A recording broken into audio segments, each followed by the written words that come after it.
Bonjour et merci de nous rejoindre pour ce sujet sur l'intelligence économique, un sujet trop rarement traité dans nos colonnes. Et pourtant, nous allons le faire aujourd'hui avec un spécialiste en la matière. Et ce spécialiste, c'est Gaëtan Chauderlot de Fluensys. Gaëtan, bonjour. Bonjour Bogdan. Vous allez bien? Ça va et vous?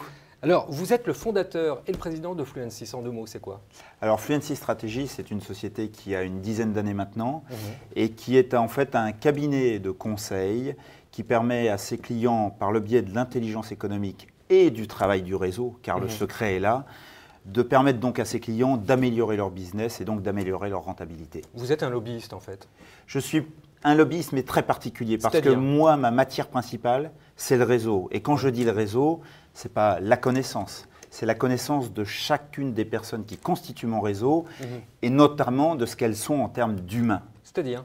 Eh bien, vous rencontrez tous les jours des gens, on connaît tous des gens, on a tous du réseau.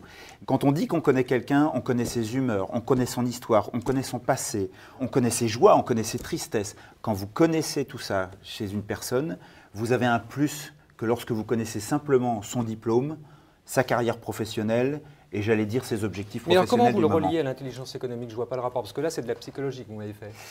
On pourrait, mais ça se rapproche à de la psychologie. Concrètement, qu'est-ce que vous faites pour vos clients? Eh bien, qu'est-ce que je fais pour mes clients? Je les mets en relation avec des gens qui vont leur être utiles, soit parce qu'ils leur seront utiles en termes de business, en termes de développement, en termes de travail d'image et de notoriété, mais je les mets en relation de manière à ce qu'ils se connaissent mieux les uns et les autres. Donnez-moi un exemple concret. Récent. Alors, je vais vous donner un exemple très récent. Il se trouve que la France vient de gagner l'organisation d'une grande compétition dans le cadre du football féminin et que deux des jeunes femmes qui ont beaucoup œuvré pour cette compétition m'avaient demandé une rencontre pour imaginer peut-être une collaboration future.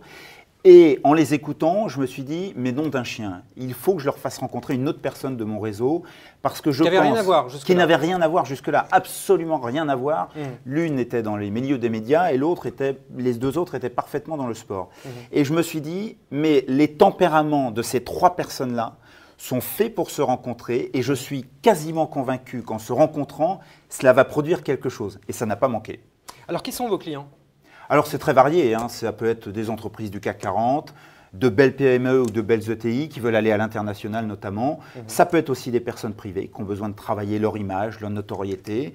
Ça peut être également des associations, des organisations entre guillemets publiques ou parapubliques. C'est extrêmement varié. On peut travailler sur tous les secteurs. L'essentiel étant de ne jamais perdre de vue que la force dans tout ça, c'est la connaissance de l'humain, c'est-à-dire qui j'ai réellement en face de moi. Oui, mais Gaëtan, vous connaissez beaucoup de monde. Oui. Vous avez le temps, c'est épuisant ça, non? Comment vous faites? Ça peut paraître épuisant en fait, mais ce n'est pas un travail, c'est un plaisir. Quand vous vous intéressez à l'autre, vous découvrez ce qu'il aime, vous découvrez ses joies, vous découvrez ses angoisses, vous découvrez ses projets. Et donc vous vous enrichissez. Mais bien sûr qu'il y a du business. Mais justement, le business ne vient pas, j'allais dire, en premier abord. Le business, il arrive après. Et le business, il se fait encore mieux après, une fois que vous avez mieux connu ou mieux appris à connaître votre interlocuteur. C'est ça qui vous différencie d'un chasseur de tête ou d'un lobbyiste classique? J'ai absolument besoin de connaître tous les gens que j'ai en face de moi. Ça veut dire que j'essaye de retenir tout ce que je peux échanger avec eux, tout ce dont je peux discuter avec eux, de manière à ce qu'à un moment ou à un autre, quand un besoin apparaît, je sais que je vais le trouver chez l'une ou l'autre de ces personnes qui constituent mon réseau. Et ça, vous ne pouvez le trouver qu'en allant chercher l'humain chez les gens. Et ce n'est pas dans des biographies ou dans des who's-who ou dans des carnets de nomination que vous allez le trouver. Il y a une vraie demande pour ça, là. Les gens viennent vous voir parce qu'ils ont vraiment besoin de les gens, à la base, ne viennent pas d'abord pour ça. Ce que j'apporte en plus, c'est mettre en relation. Alors, c'est cette mise en relation qui, a priori, n'aurait pas. Qui, a priori, n'ont pas forcément grand-chose à se dire et qui, pourtant, lorsqu'on les connaît l'une et l'autre séparément, je veux dire, lorsqu'on les connaît humainement, c'est-à-dire ce qu'il y a derrière la façade, on sait que quelque chose peut se produire. Ça peut être du business, ça peut être une idée commune qui va jaillir et qu'elles vont mener ensemble. C'est extrêmement variable, les résultats de ce genre de rencontres. Gaëtan, merci beaucoup. En tout cas, on suivra ça avec beaucoup d'attention. Merci beaucoup, Bogdan.